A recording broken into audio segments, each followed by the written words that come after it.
You ever think about how fast the world changed? Like you blink, and suddenly the things we once thought were normal just vanished. Sometimes I wonder if kids today would even believe the stuff we grew up with. The noise, the smell, the waiting, the wonder. Yeah, the 70s were a different world. Let me take you there for a moment. The phone wasn't in your pocket. Back then, phones were furniture. They sat in the corner of your living room, heavy, clunky, and tied to the wall by a long, curly cord. You couldn't take it to your room or outside. You talked right there in front of everyone. And if someone else picked up the other line, well, your secrets weren't yours anymore. You'd call your friend, ask, "Hey, you home?" And if they weren't, that was it.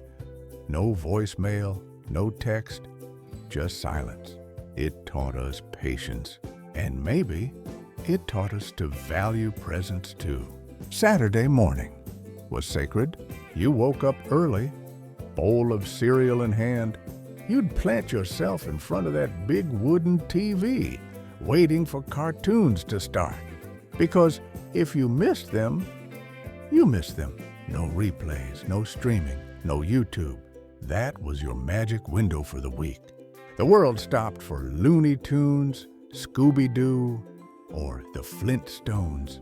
The jingles, the voices, even the commercials, they're burned into memory. You didn't just watch TV, you waited for it. And that waiting made it special. Riding in cars without a seatbelt. Hard to believe now, but yeah, we just climbed in and went. Kids bouncing in the back seat, sometimes lying flat on the rear window shelf like little cats. Windows rolled down, wind in your face, music from a cassette tape hissing in the background. Nobody thought twice. It was freedom. Reckless, wild, and a little dangerous. But it felt like living. You look back now and think, how did we survive that? Maybe we didn't know better, or maybe we just trusted the road a little more. Photos you couldn't see right away. Cameras weren't for scrolling. They were for remembering. You had to load film, take your shots carefully, and wait days to see if any turned out. Every click mattered. Then you'd go to the photo shop, hand over that little yellow roll, and wait. A week later, you'd pick up a stack of glossy memories, half of them blurry, someone blinking in everyone. And still, you'd smile, because each photo was proof you lived that moment. Now, people delete memories in seconds. Back then, we held on to them. Talking to strangers was normal. If you needed directions, you asked. If you wanted to know something, you didn't Google it. You talked to someone.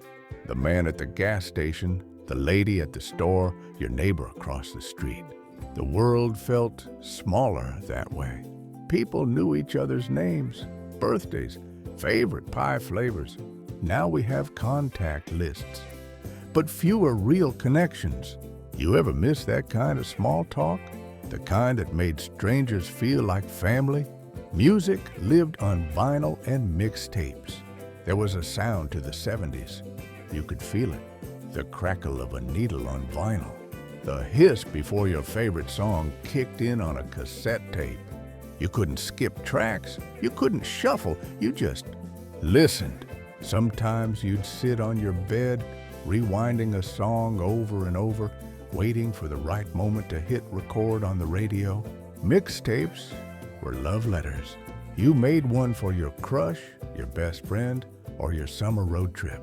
And somehow, each track meant more, because you worked for it. Freedom meant disappearing until dinner. When school ended, you dropped your bag, shouted, "I'm going out," and vanished. No phones, no GPS, no worries. You'd ride your bike until the streetlights came on. That was your clock. The neighborhood was your whole world. You'd climb trees, race down dirt roads, trade marbles, tell ghost stories in someone's backyard. And your parents? They just trusted you'd find your way home. That kind of freedom doesn't really exist anymore. Maybe that's what made us brave. Home computers were a dream. If you had one, you were a legend. They were slow, clunky, and did almost nothing, but they felt like the future. Most of us just had typewriters. That click-clack was the soundtrack of every essay and letter. And letters, we actually wrote them by hand. On paper, you waited days or weeks for a reply. But when that envelope finally arrived, it meant something real. It's strange how slower things sometimes carried more weight. The mall was the internet. Everything happened there. You'd meet friends, browse records, grab a milkshake, maybe fall in love for the first time, all in one afternoon. It was noisy, colorful, alive. Every store had a smell, leather, popcorn, new clothes, no scrolling, no algorithms, just wandering. If you wanted to be seen, you went to the mall. If you wanted to find yourself, maybe you did there too. You remember your first mall crush? Yeah, that flutter stays with you.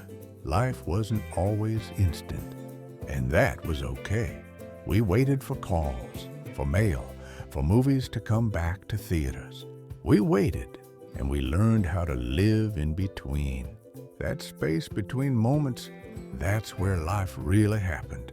You'd sit on your porch, watch cars pass, listen to the radio, and just be. No rush to post, no pressure to perform, just time. It's easy to laugh at it now, to call it outdated.